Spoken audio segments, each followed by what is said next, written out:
Okay, so today I'm going to show you guys how to make a small coil handle for a teacup or mug. It's a pretty straightforward process. You're going to start with a pre-formed teacup or mug. This is one that I used to maybe do a little texture demonstration from yesterday. But in essence, I'm going to put a handle somewhere right about here that connects, near the bottom and near the top. Now, this is one of the first handles that you're gonna make in class, so we will make many on many different things, but there's a lot to know about making handles, so we're gonna keep it kind of simple this morning. The first thing you're gonna do is select the areas where you're gonna combine the handle to the mug, and you can put it down near the bottom pretty safely, but you want to avoid making your scored area really close to the rim. You don't want to attach it super close to the rim. You want to come down about 3/4 of an inch to right about here. Now, this is obviously going to be a small handle, one for like 1 or 2 fingers at best. And so once I decide where I'm going to attach the top of the handle and the bottom of the handle, I'm going to go ahead and score those spots just so that once I've got my handle kind of prepped and ready to attach, I don't have to do anything to the mug other than just stick it on. So I will score and then add a little water in both of those spots and then just set my mug to the side for a moment. Now to the handle. You don't really need a lot of clay. Obviously, this is probably more than I need, but you make a little extra on each end just so that you can cut it to the right diameter or thickness according to your preference. But in essence, you're going to kind of begin rolling what we refer to as a coil between your hands like this. And then what will often happen when you're rolling a coil in your hands, or whether you're rolling it on the table, is that you get kind of this oval, lumpy. It's thinner here than it is here, and that's not necessarily the worst thing in the world for a handle profile. But I'm going to continue rolling to sort of even out my finger marks on the table, and you can see it already kind of starts to look straighter and neater, and that lumpy sort of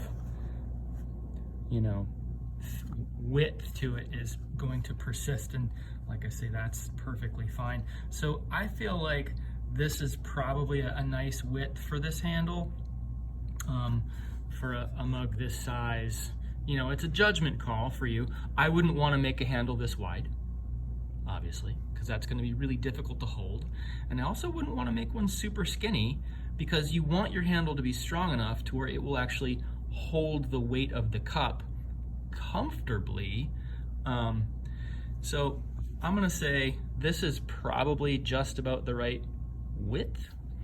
And so I'm just going to tap the thickness just a little. I'm going to make it a little thinner, and I'll do that just by with the palm of my hand stretched kind of flat like this. I'm just going to really lightly tap this thinner, just a little thinner like that.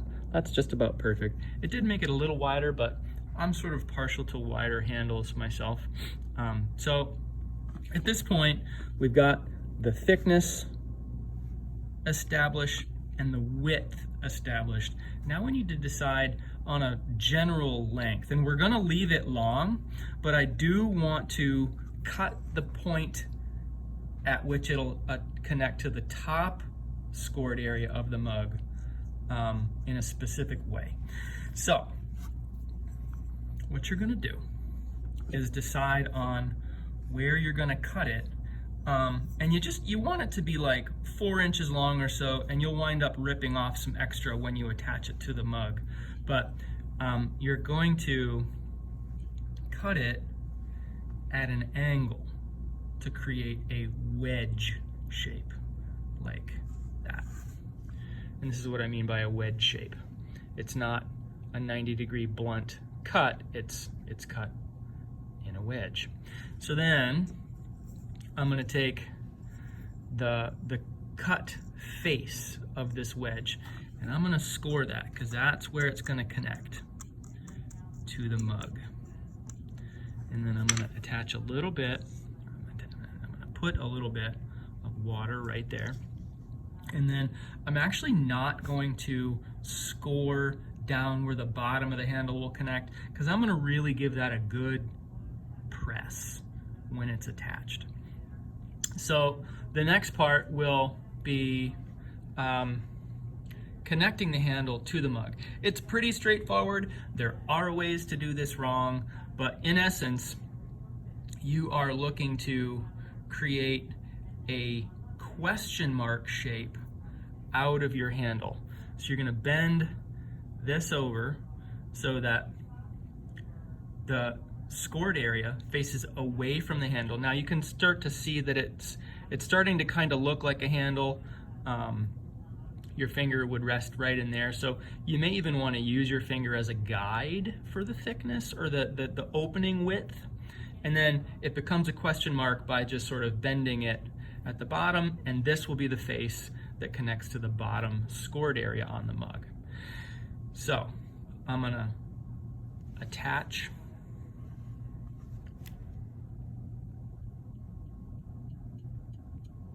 hang on, there we go.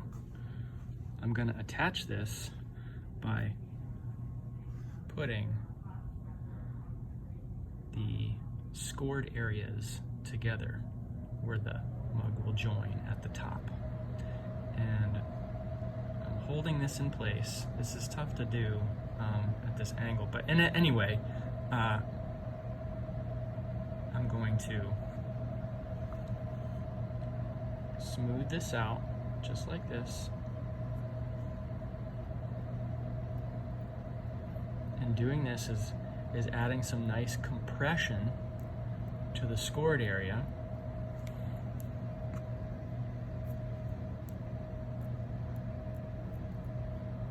And then from here, I'm going to fold this down a bit and then connect the bottom like that. And then give it a nice press into